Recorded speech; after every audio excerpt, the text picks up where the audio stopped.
Yanti berdiri di depan rumah kecil yang kini menjadi miliknya. Angin sore berembus lembut, menggoyangkan rambut hitam panjangnya yang terurai. Di usianya yang baru menginjak 20 tahun, ia telah membuat keputusan yang mengguncang keluarganya, teman-temannya, bahkan seluruh desa. Ia menikah dengan seorang pria berusia 70 tahun Suwandi. Hari pernikahan mereka adalah hari yang penuh bisikan.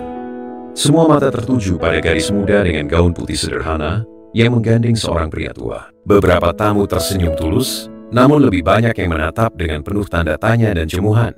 Dia pasti menikah demi harta. Ini tidak masuk akal. Bagaimana mungkin gadis secantik itu memilih pria setua itu? Namun, Yanti tidak peduli. Ia tahu apa yang ia rasakan.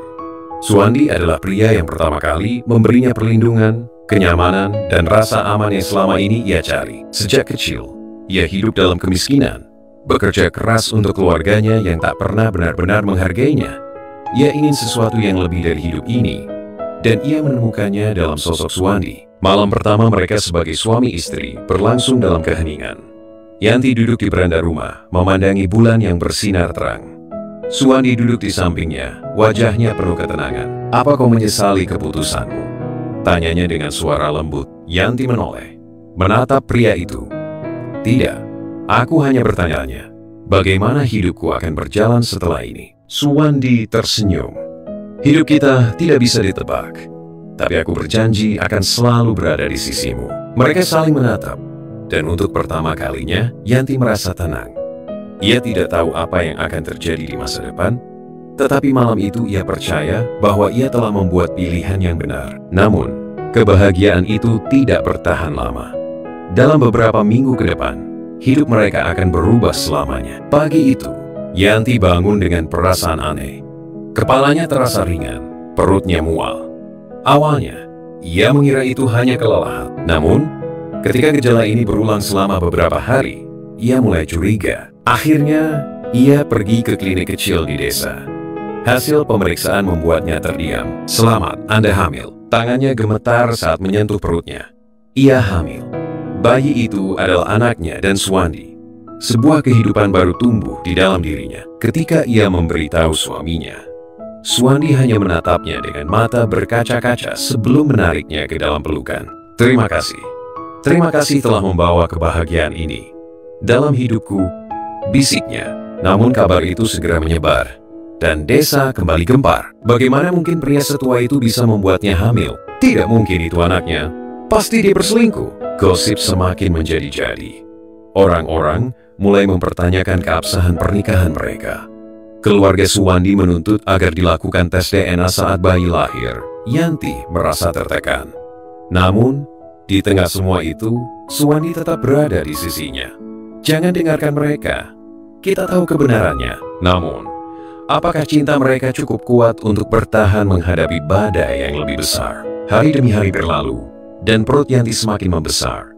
Di satu sisi, ia merasakan kebahagiaan luar biasa, sebuah kehidupan baru tumbuh di dalam dirinya. Namun, di sisi lain, tekanan dari orang-orang di sekitarnya semakin berat. Setiap langkah yang ia ambil terasa seperti berada di bawah pengawasan, seolah seluruh desa menunggu sesuatu untuk dijadikan bahan perbincangan. Setiap kali Yanti keluar rumah untuk membeli kebutuhan sehari-hari, ia merasakan tatapan tajam dari para tetangga. Mereka tidak berkata apa-apa secara langsung, tetapi bisikan mereka cukup keras untuk menusuk hatinya. "Lihat dia, masih muda, tapi sudah mengandung anak pria tua itu. Apa benar itu anak suaminya? Atau ada sesuatu yang disembunyikan?" Setiap kata itu membuatnya ingin berlari dan menghilang. Namun, ia tidak bisa. Ia harus bertahan.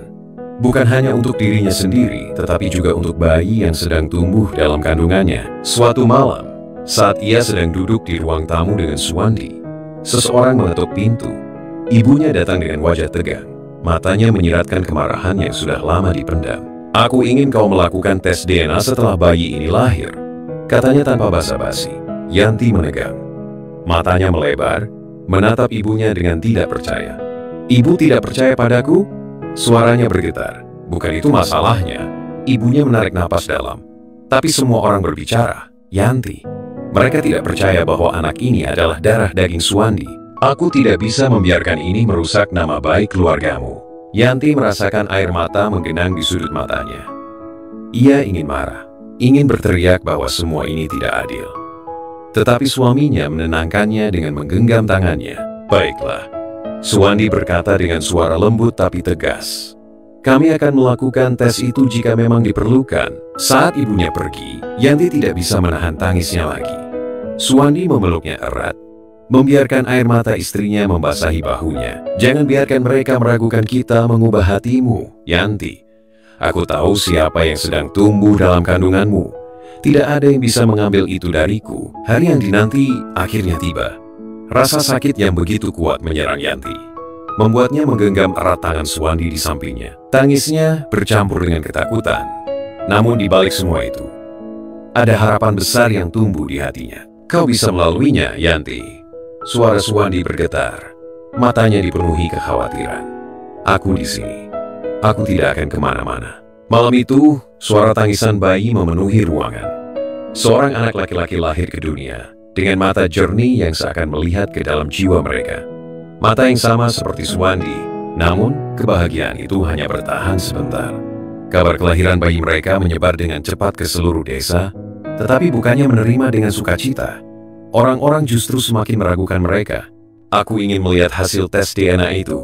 Suara ibunya menggema di ruang rumah sakit. Yanti menatap ibunya dengan mata berkaca-kaca. Ia baru saja melalui perjuangan berat melahirkan, namun masih harus menghadapi keraguan yang terus menghantuinya. Suwandi menggenggam tangannya lebih erat, memberikan kekuatan di saat ia hampir menyerah. Hari-hari setelah kelahiran bayi mereka diisi dengan kegelisahan.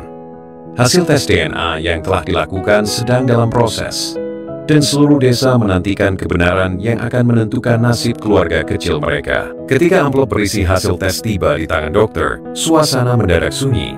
Semua mata tertuju pada selembar kertas yang kini menjadi pusat perhatian. Dokter membuka amplop perlahan, lalu menatap mereka dengan ekspresi yang sulit diartikan. Berdasarkan hasil tes DNA, bayi ini adalah anak biologis Suwandi. Sejenak tidak ada suara. Semua orang yang meragukan mereka terdiam. Yanti merasakan air matanya mengalir, bukan karena sakit, tapi karena kelegaan. Kebohongan dan fitnah yang selama ini menghantuinya telah runtuh dalam satu kalimat. Namun meskipun kebenaran telah terungkap, luka yang ditinggalkan oleh keraguan orang-orang tetap ada. Apakah mereka akan benar-benar menerima Yanti dan bayinya setelah semua ini? Suwandi menatapnya dengan mata penuh kasih. "Kita tidak perlu membuktikan apapun pada siapapun lagi, Yanti. Mereka boleh meragukan, tapi kita tahu kebenarannya." Yanti mengangguk perlahan, sambil memeluk bayinya erat. Namun jauh di dalam hatinya, ia tahu bahwa ini belum berakhir. Ada hal yang lebih besar yang harus mereka hadapi dan ia harus siap untuk itu. Bayi kecil itu tumbuh sehat, mengisi rumah mereka dengan tawa dan kebahagiaan yang dulu terasa mustahil. Namun, di balik kebahagiaan itu, ada sesuatu yang mulai berubah. Suwandi, yang selama ini dikenal kuat dan penuh semangat, mulai menunjukkan tanda-tanda kelelahan yang tidak biasa. Awalnya, Yanti mengira itu hanya karena usianya yang semakin menua. Namun, lama-kelamaan, ia mulai sadar bahwa ada sesuatu yang lebih serius. Suatu malam, saat ia terbangun untuk menyusui bayinya, ia melihat Suwandi duduk di kursi, menatap kosong keluar jendela. Wajahnya terlihat pucat, napasnya terdengar berat. "Kau baik-baik saja?" tanya Yanti. Suaranya penuh kekhawatiran. Suwandi menoleh dan tersenyum kecil. "Aku hanya merasa sedikit lelah. Tidak perlu khawatir." Namun, keesokan harinya, ia jatuh pingsan di depan rumah mereka. Yanti berlari mendekat. Panik mengguncang tubuhnya. "Suwandi, bangun!